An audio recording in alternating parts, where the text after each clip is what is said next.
According to the 2011 census, more than 77 million households in India rely on kerosene for lighting. In remote areas, more than 44% of households still lack access to basic electricity. Even those villages that are fortunate enough to be connected to the grid, on an average, get less than 6 hours of power supply in a day. We're one of the fastest growing economies in the world, growing at just under 6% per annum, but still, access to sustainable electricity in our households remains a distant dream. Hello and welcome to DuPont Presents The Power of Shunya, Quest for Zero. I'm Manvi Dhillon, and today we're on a quest for innovators and companies that are looking at the bright side of this challenge, striving to achieve zero power losses and zero power deficits in even the most remote areas of India.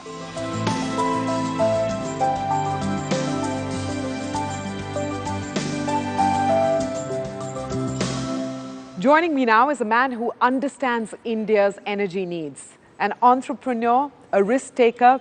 His company, Mitra Energy, is powering India. Ravi Kailas, thanks very much for joining us on the Power of Shunya, Quest for Zero. Take stock of India's electricity sector for us and any significant developments in the last 10 years, good or bad.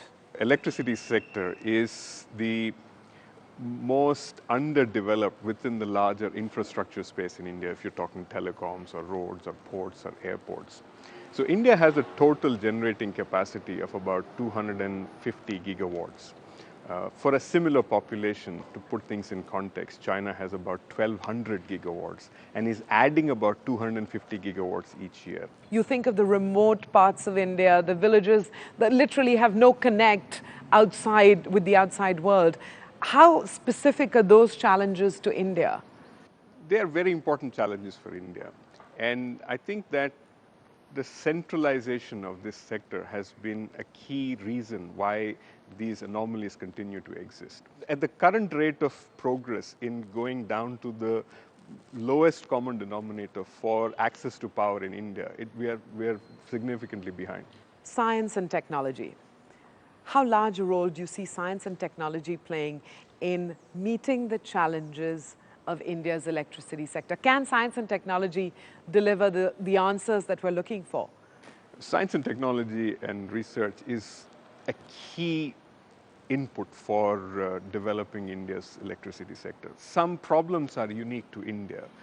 For example, delivering electricity to villages. There are over 150 million mobile phones in India that are charged with batteries because they do not have access to a reliable power supply at home. So there are some solutions that are very specific to India. What about the demand-supply gap? What are the latest figures that you have, which you rely on, that really underline the demand-supply gap for electricity in India? So when people speak of demand-supply for electricity in India, they speak about the deficit between contracted demand and what they're able to supply. So if a state utility says that I have agreements with so many buildings, so many industries to supply X number of gigawatts, I'm able to only supply less than that. So we say we have a 10% shortfall. But the real deficit is in the latent demand. India has one of the lowest per capita electricity usage in the world, including when we compare it to other third world countries. So the latent demand supply gap is somewhere to the order of 20 times of what is the actual power generated in India. So we are talking a factor of, just as if you see 15 or 20 years ago, there was an advertisement I saw that was taken out by the state monopoly in the telecom sector in India saying that telephones are available on demand. There is no more demand-supply gap. But after that, 800 million mobile phones came along. So it's a question of if you are able to take the service to the customer, provide it at an affordable price, is a very different demand that we see. This is the Power of Shunya, Quest for Zero. If you had to express a vision in Shunya terms for India's electricity sector, what would you say? The vision for Shunya for electricity should be zero people left without access to reliable electricity. Ensuring energy availability is a key catalyst for economic and human growth. Rural India not only lacks access to electricity, but a significant population relies on firewood, animal dung, and agricultural residue for cooking and heating purposes. The national grid has been extended to large parts of the country, and many villages have even been electrified, but the electricity supply is erratic and unreliable. Bringing electricity to these unelectrified villages is Desi Power, a Bihar-based company that is providing a solution to this issue by generating electricity from agricultural residue. What's more, by bringing electricity to these villages, Desi Power is creating opportunities for micro enterprises that keep villagers from migrating to the big cities. Every day, Bhalu Devi gets up at the crack of dawn to finish her household chores. Later in the day, she takes on a much more challenging role, that of a power plant operator in Baharbari village in Araria district of Bihar. हम सुबह आते हैं तो भूटा से रोशनी पैदा करते हैं, पूरे गांव में फैलाते हैं।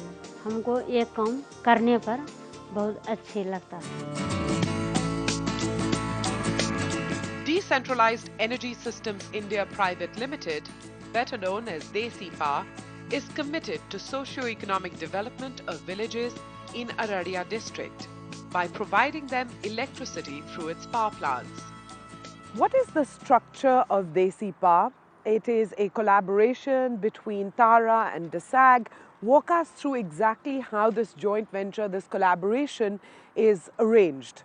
DASAG is it is a technology providing company, and it is mainly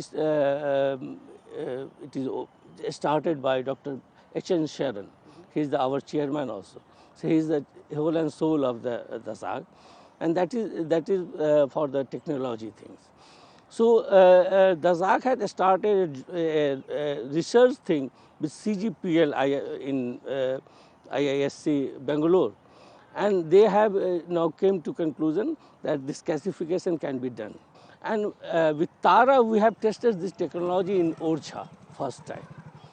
So we established our first power plant in Orchha in 1996. What are the issues that you face in supplying electricity to remote villages in rural India? Actually, in India, from after the independence, government had opted for the big industries and big electrical power station and all.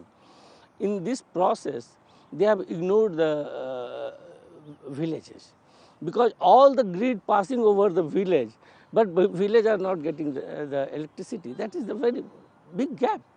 So when we entered into this field, we thought, why not we will try to set up a small power plant in the village with their own resources. We have to not carry your coal from Jharia to Araria. So it is just their own resources.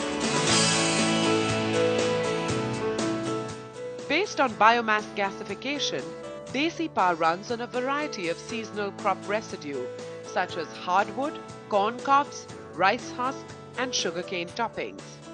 Mr. Sharan, let's talk about the core technology that Desi Power is using to generate electricity. What is it?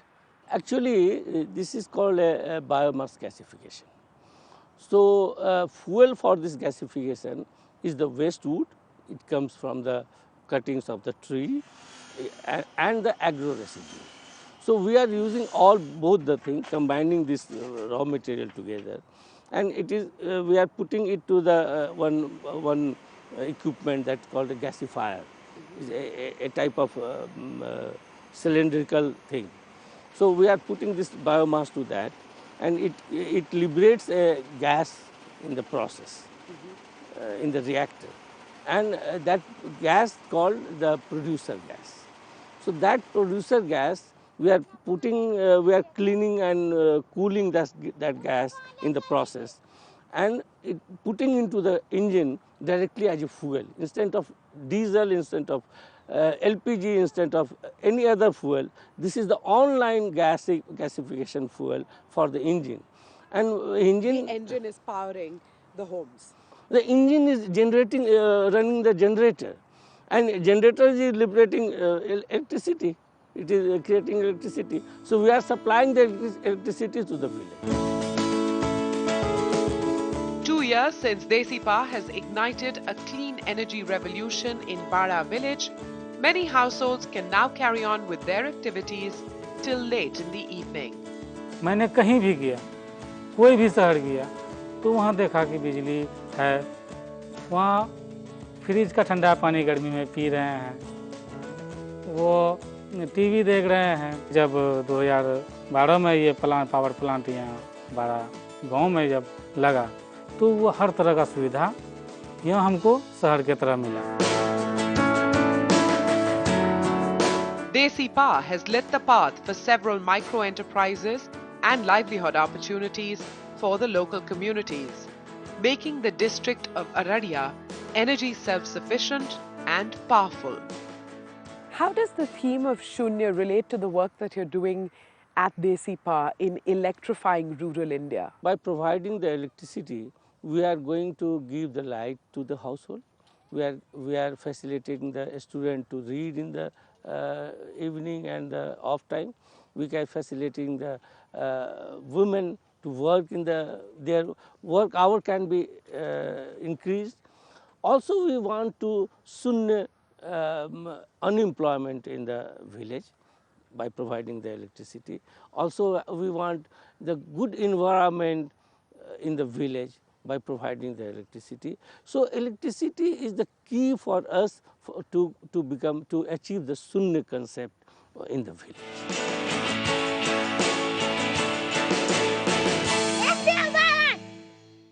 We just saw one company that is committed to the idea of decentralized electricity solutions in remote parts of rural India that is lighting up the lives of many. After the break, witness a powerful collaboration that is harnessing the abundant light and energy of the sun to power India.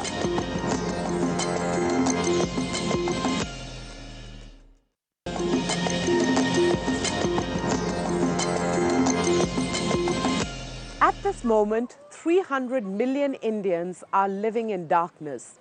Each day, demand pushes further and further past supply. Population swells, increased use of consumer electronics and technology are stretching our power capabilities quite thin. The big challenges today are availability of power, accessibility, especially in remote villages, reliability, and the harmful effects that power generation can have on our world. One of the most effective and abundant resources for energy is the sun. It is estimated that India can generate 1,900 billion units of solar power every year. That's enough to service the annual power demand of India.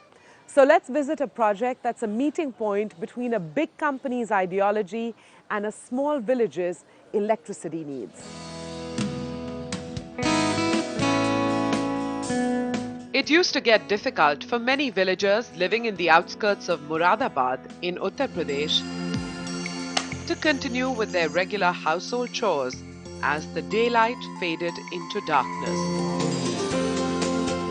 But an innovative solution in the form of solar home lighting systems transformed the lifestyle of Kamal Singh and many others in this village of Khadana. मैं सिलाई भी कर लेता हूँ 6 बजे के बाद और बच्चे खाना भी खाते हैं और हमारे बच्चे पढ़ भी लेते हैं। घरवाली में हमारी मैसेज खाना भी सही तरह से पका लेती हैं, बना लेती हैं। टाटा सोलर ऊर्जा लगा है हमारे यहाँ, तब से आमदनी भी हमारी बढ़ गई है। India's leading solar solutions provider, Tata Power Solar, is tapping the power of solar energy to address the many electricity challenges faced by the rural quarters of the country. To what extent can solar energy solve the energy crisis that India finds itself in? I think solar is going to play a hugely critical role in India's energy future. India, as we all know, is huge power deficit. And we also know instinctively, but we don't think about, is also a huge amount of fuel deficit. Most of the fuel that we use to generate electricity is imported. Even coal, oil, gas, kerosene, we import a lot of our fuel to generate electricity, whether it's large plants or remote villages in the backwaters of India. And this dependency can't continue. If you really look at the growth of the country, we need to add somewhere like 25 to 30 gigawatts of power every year, and we don't have access to fuel. So solar is going to play a huge role in that, because we are blessed with an abundant amount of sunshine all over the country that can be easily tapped to produce power anywhere we wish. So I think solar is going to play a huge role in the energy future of the economy. A significant collaboration between Tata Power Solar and DuPont Photovoltaic Solutions brings to the table the best of both the companies. Solar panels at Tata Power Solar in Bangalore are produced using DuPont's unique metallization paste called SolarMet. It helps in boosting the power output of solar panels. This is DuPont's innovation, which is, and this is a mouthful, the DuPont SolarMet photovoltaic metallization paste. Right? Have I got that right? Absolutely. Okay. So that is applied on the solar panels, and that's the process that we see happening right here. But what is this SolarMet paste actually doing? What is it achieving? So what happens is that when you have the solar cells, which are then incorporated into the panels, getting exposed to the sun, we have these tiny bits of electrons which erupt from different parts of the cell. And they then need to be collected, conducted, and then used, in lighting up people's homes. So the SolarMet paste from DuPont, it helps to be able to aggregate those electrons very, very efficiently. To provide a safer and an eco-friendly alternative to kerosene lamps in many villages in Uttar Pradesh, Tata Power Solar holds regular awareness campaigns to educate people about home lighting systems. It also partners with banks to make the system more affordable by introducing microfinance schemes. So we worked with a lot of financial institutions, including banks like Prathama Bank, Aryavart Bank in the state of UP, wherein the farmer or a villager or a rural person just needed to pay about 10% of the total lights as margin money, and the remaining could come as equated monthly installments of as low as maybe 210 rupees a month, which is far lower than if a person has to buy kerosene at the rates that are going now. Cost is roughly, it is 4,000 is the cost of the apparatus. We take a small contribution from the villager, around 1,000 they have to invest. Then remaining amount it is financed by our bank, and out of that some subsidy portion is there which we are getting from MNRE. So far some 63,000 lights we have already financed.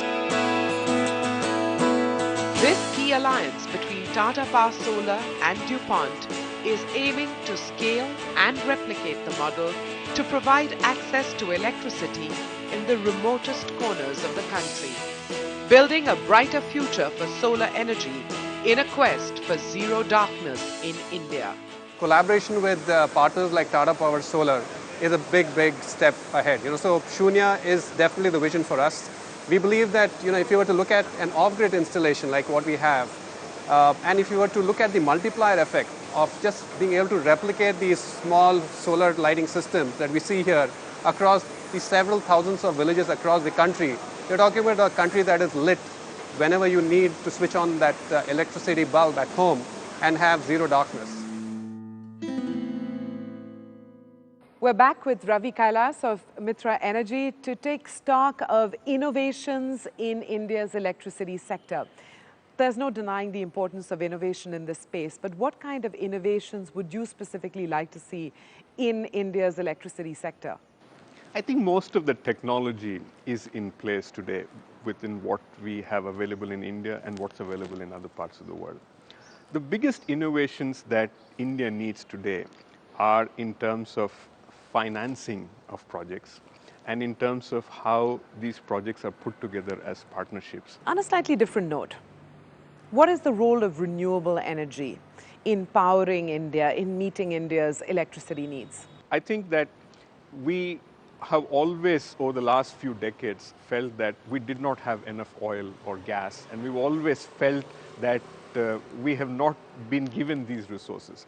But if you look 100 years into the future, if the resources that we do have, which are sunlight and wind and other sources of renewable energy, more than compensate for potentially what could have been a resource curse before.